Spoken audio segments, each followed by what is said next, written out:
she was slapped for sitting in the seat she paid for.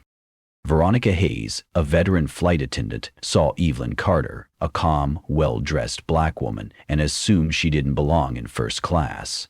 With cool authority and simmering disdain, Veronica humiliated Evelyn in front of a cabin full of silent witnesses. But when she raised her hand, she had no idea who she was dealing with. They didn't know Evelyn was the CEO and founder of the very airline they were flying. And what happened next wasn't just accountability, it was a reckoning.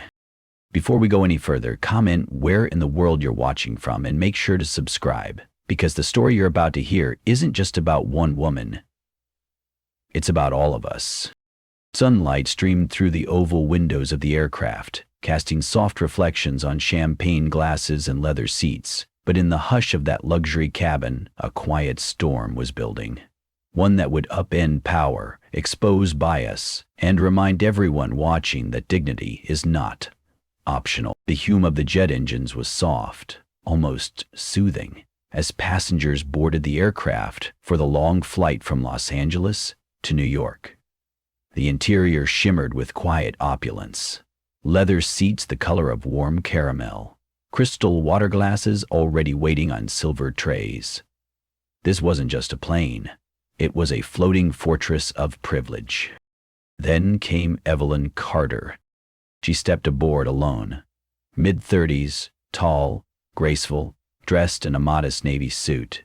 Her shoes were flat, her purse practical, and her skin a deep, proud brown.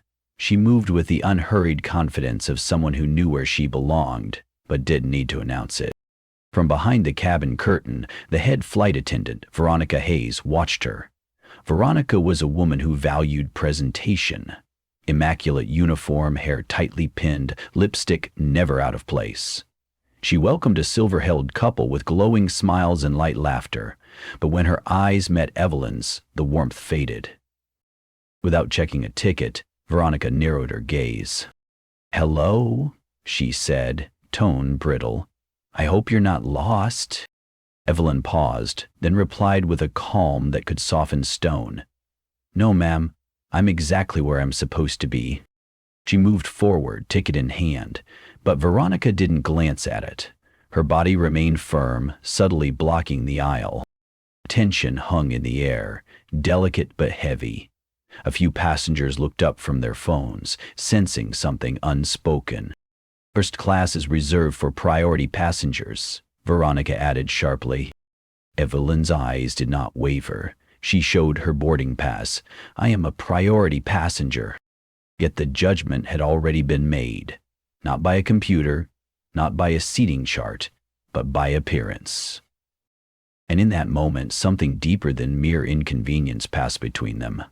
It wasn't just about a seat. It was about permission, about belonging. Have you ever been looked at like you didn't belong? Before you even said a word? The aircraft was still on the ground, but a different kind of journey had already begun. The engines began to whine in preparation for takeoff, but inside the cabin, another kind of pressure was building. Evelyn Carter took her seat in the front row 1A, window side.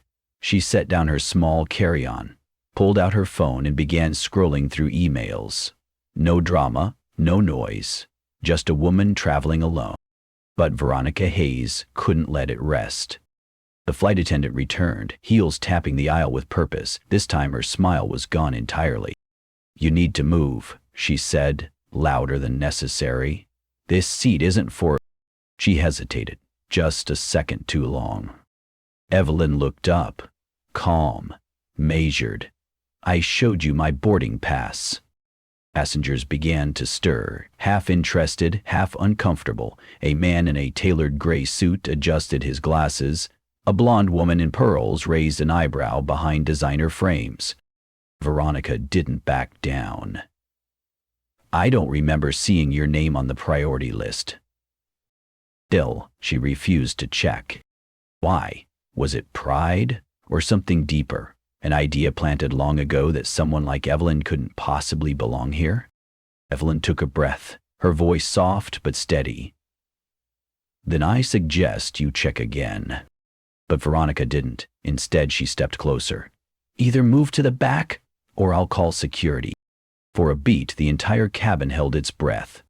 Evelyn didn't flinch. She didn't argue. She just looked at Veronica, not with anger, but with quiet, devastating clarity. "I'm not moving." It was not defiance. It was truth spoken out loud. Passengers exchanged looks, some curious, some uncomfortable. No one said a word. Isn't it strange how silence, when it comes from others, can feel louder than a slap? Veronica turned, storming down the aisle. Her heels were sharper this time, but her control, the thing she prized most, was slipping. And Evelyn? She sat still, untouched by the turbulence rising around her. The plane hadn't left the runway. The judgment already had. The moment came without warning. Veronica returned, her posture stiff, jaw clenched. A tray of bottled water balanced in her hands, her stride determined. She served every seat, row by row, avoiding Evelyn entirely. Until, at last, she had no choice. As she reached the front, Evelyn sat, as she always had, upright, poised, one leg gently angled into the aisle, a harmless, everyday posture. But Veronica swerved, her hip catching Evelyn's knee with a sharp thud. The tray jolted, water spilled, 3 glasses tumbled, cold liquid soaking Evelyn's lap, splashing to the floor. Passengers gasped. Veronica snapped, voice high and sharp, "Watch your leg, you caused that." Ellen looked down at her drenched suit, then up, eyes steady. "You did that on purpose," she said, low, not loud, but every word landed like thunder. Veronica's eyes widened. "Excuse me? I asked for water, not humiliation." The cabin froze. A businessman closed his laptop. An older couple leaned forward. The blonde woman put down her magazine, slowly. No one laughed. No one defended. They all knew. Grace, the young flight attendant, clutched the passenger list. Her hands trembled. Her voice faltered. "She's on the list," she whispered. Veronica didn't hear, or pretended not to. Then it happened. In a burst of misplaced fury, Veronica leaned in close and slapped. A slap, in first class, in front of a dozen silent witnesses. The sound echoed, sharp, swift, like the crack of ice breaking. Evelyn didn't raise a hand. She didn't flinch. She turned her face back, cheek flushed red, eyes glowing with something greater than anger. "You've just made the biggest mistake of your life. Have you ever watched power unravel itself, thread by thread, in total silence?" Because that was what happened next. From the rear of the plane, a passenger rose, calm, commanding. He turned to Veronica. "You assaulted her," he said evenly. "There will be consequences." And in that breathless moment, the balance shifted. Not through shouting, but because Evelyn had not wavered. The slap still hung in the air when the cockpit doors swung open. Captain Morris, tall, grave, stepped into the cabin. His eyes scanned the scene. Evelyn, wet and red-cheeked. Veronica, breathing hard, arms crossed, and rows of passengers, too stunned to blink. His voice was firm, no louder than needed. "We received an emergency report from the operations team. The owner of this aircraft is on board." The sentence sliced through the cabin like a blade through silk. All heads turned toward Evelyn. Veronica's mouth parted, trembling. "What? She's just a passenger." The captain didn't answer her. He looked straight at Evelyn. "Miss Carter, please accept our deepest apologies. We are following immediate protocol, as per company directive." A ripple ran through the crowd. Realization, understanding. Evelyn stood, not hurried, not flustered. She adjusted her sleeve, the motion slow and deliberate. "I tried to handle this quietly," she said, her voice steady. "But silence only protects those who already have power." Her gaze never left Veronica, who was now pale as ash. "You judged me before you saw me." And then you made sure the whole cabin saw your judgment too. A question hung in the air like smoke. How many times have we witnessed cruelty in silence just because it wasn't aimed at us? The captain stepped closer. Miss Hayes, you're hereby relieved of duty, effective immediately. He pulled her name badge from her blazer. The small click of the clasp being undone was louder than the engines outside. Veronica staggered back, lips trembling. I didn't know who she was. Evelyn replied, calm as ever. That's exactly the problem. You wouldn't have treated anyone else with dignity unless they had power. The cabin was quiet again, but it was a different kind of silence. Not fear, not confusion, just clarity. Evelyn turned to Grace, the young flight attendant who'd spoken up.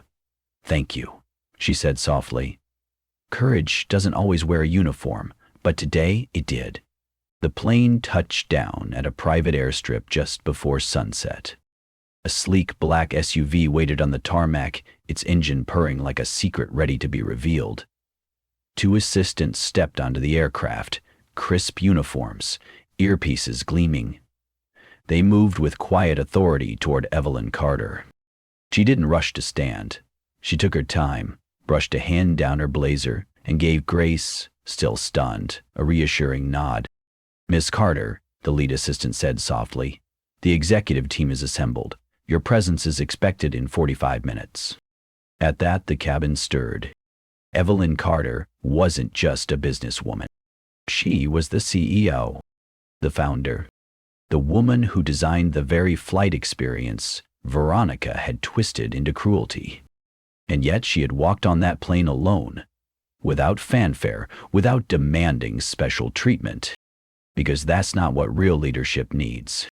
Evelyn stood slowly, then turned, not toward the door, but toward the passengers who had seen it all unfold. I'd like to say a few words. The hush was immediate. Her voice, though gentle, carried across every row. This isn't about me being in charge. It's about how we treat people when we don't think we need to impress them. She looked toward Veronica, now seated, hands in her lap, face drained of every last defense. If I had been anyone else, would you have spoken up, or would silence have been easier? And then she paused. What would you have done if you were sitting there? A beat of silence. Then, applause. It started slowly, just one pair of hands, then another, and another. Not for rank, not for wealth. Thanks for your decency. Grace wiped her eyes as Evelyn reached for her hand and said, There's a place for you on my team. The plane hadn't taken off again, but something else had. Something higher. Respect. There comes a time in life when you stop chasing titles and start looking people in the eye. Evelyn Carter's story reminds us that what truly matters isn't what a person wears or where they sit, but how we choose to treat them. It's easy to offer kindness to someone with power. The real test is how we behave when we think no one is watching and the person in front of us has nothing to give us in return.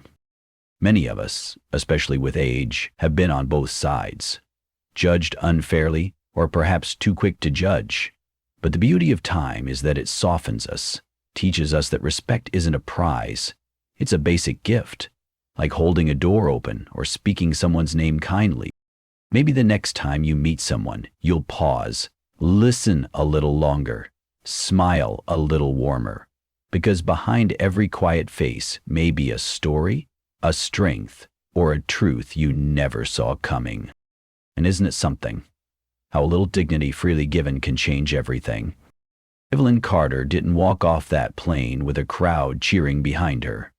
She walked off with steady steps, a damp blazer, and her dignity intact.